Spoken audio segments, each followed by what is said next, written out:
পঞ্চম পাঠ মহানবী সাল্লাল্লাহু আলাইহি ওয়াসাল্লাম আমাদের মতো মানুষ নিয়ে আলোচনা। মহানবী হযরত মুহাম্মদ সাল্লাল্লাহু আলাইহি ওয়াসাল্লাম আমাদের মতো মানুষ ছিলেন।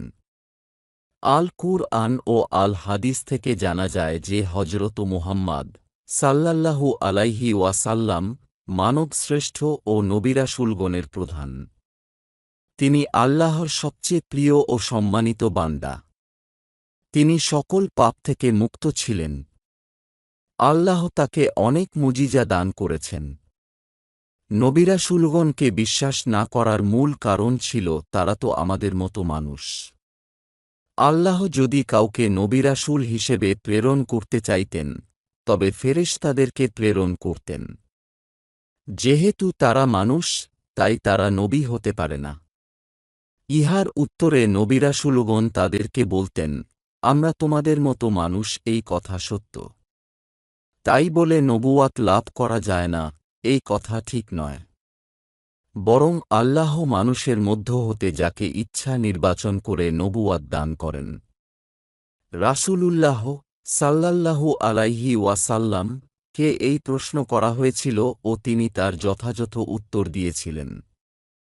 এই সম্পর্কে আল কুরআনে বর্ণিত হয়েছে, তারা বলে, আমরা তোমার প্রতি কখনো ঈমান আনব না যতক্ষণ না তুমি আমাদের জন্য জমিন থেকে একটি ঝর্ণাধারা উৎসারিত করবে, অথবা তোমার জন্য খেজুর ও আঙ্গুরের একটি বাগান হবে, অতঃপর তুমি তার মাঝে নদী-নালা প্রবাহিত করবে, অথবা তুমি যেমনটি ধারণা করো সেই অনুযায়ী আসমানকে খণ্ডবিখণ্ড করে আমাদের উপর ফেলবে, অথবা আল্লাহ ও ফেরেশতাদেরকে আমাদের সামনে নিয়ে আসবে, অথবা তোমার জন্য স্বর্ণের একটি ঘর হবে বা তুমি আসমানে উঠবে।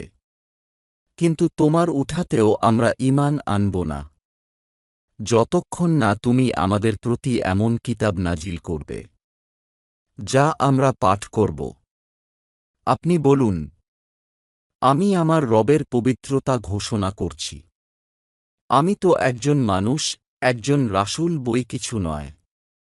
আর যখন মানুষের কাছে হেদায়েত আসে তখন তাদের ঈমান আনতে বাধা দেয় তাদের এই কথা যে আল্লাহ কি একজন মানুষকে রাসূল হিসেবে পাঠিয়েছেন।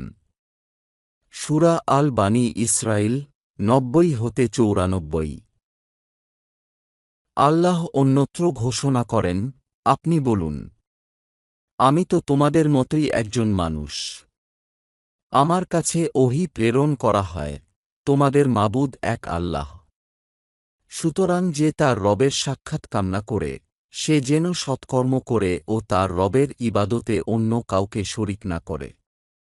সূরা আল কাহফ 110। আল্লাহ তাআলা রাসূলুল্লাহ সাল্লাল্লাহু আলাইহি ওয়াসাল্লাম কে যেসব মর্যাদা ও বৈশিষ্ট্য দিয়েছেন তন্মধ্যে অন্যতম হল তিনি যে একজন মানুষ, এই কথা বারবার ঘোষণা করেছেন। নবী পত্নী উম্মে সালমা রাদিয়াল্লাহু আনহা হতে বর্ণিত রাসূলুল্লাহ সাল্লাল্লাহু আলাইহি ওয়াসাল্লাম বলেছেন, আমি একজন মানুষ মাত্র। আমার কাছে লোকেরা বিচার ফয়সালা নিয়ে আসে। বাদী ও বিবাদীর মধ্য হতে একজন হয়তো অধিক বাক্তু হয়। ফলে আমি তাকে সত্যবাদী মনে করে তার পক্ষেই ফয়সালা করে দেই।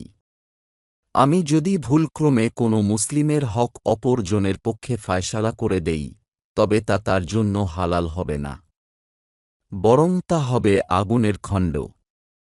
এখন ইচ্ছা করলে সে তা গ্রহণ করুক আর ইচ্ছা করলে পরিহার করুক।